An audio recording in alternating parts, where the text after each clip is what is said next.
కోట్ల రూపాయల బడ్జెట్, ఎంతో మంది నటీనటుల జీవితాలతో ముడిపడి ఉన్న సినిమా ఒకే ఒక్క టాక్ తో సర్వం నాశనమవుతోంది.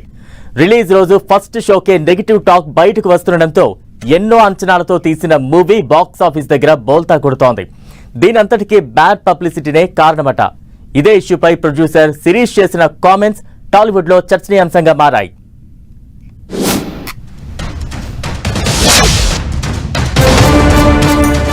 బ్యాడ్ పబ్లిసిటీ ఇప్పుడు ఇదే టాలీవుడ్ ని వేధిస్తున్న అతిపెద్ద ఇష్యూ.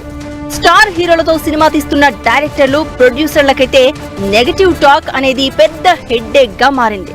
స్టార్ వార్ పీక్ కి చేరడం, తమ హీరోకు మరో హీరోకు గిట్టదని ఫ్యాన్స్ రెచ్చిపోతూ ఉండడంతో ప్రొడ్యూసర్లు నిండా మునుగుతున్నారు.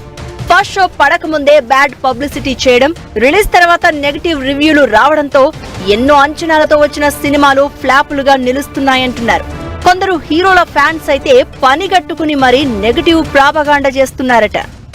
ఈ నేపథ్యంలోనే అసలు ఎప్పుడూ నోరు విప్పని నిర్మాత శిరీష్ చేసిన కామెంట్స్ టాలీవుడ్ లో సంచలనమవుతున్నాయి.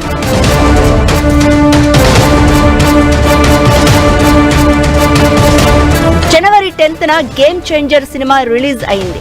దిల్ రాజు తన బ్యానర్ లో నిర్మించిన సినిమాల్లో ఏ మూవీకి కూడా ఈ స్థాయిలో బడ్జెట్, టైం కేటాయించలేదు.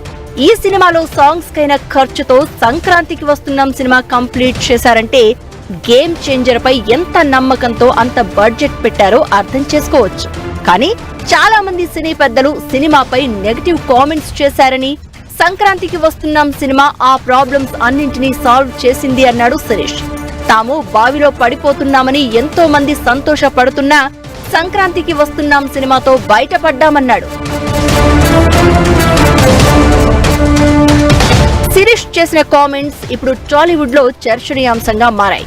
గేమ్ చేంజర్ మూవీపై కావాలని నెగటివ్ ప్రాపగాండా చేసిందెవరు? బ్యాడ్ పబ్లిసిటీ వెనుక ఎవరున్నారు?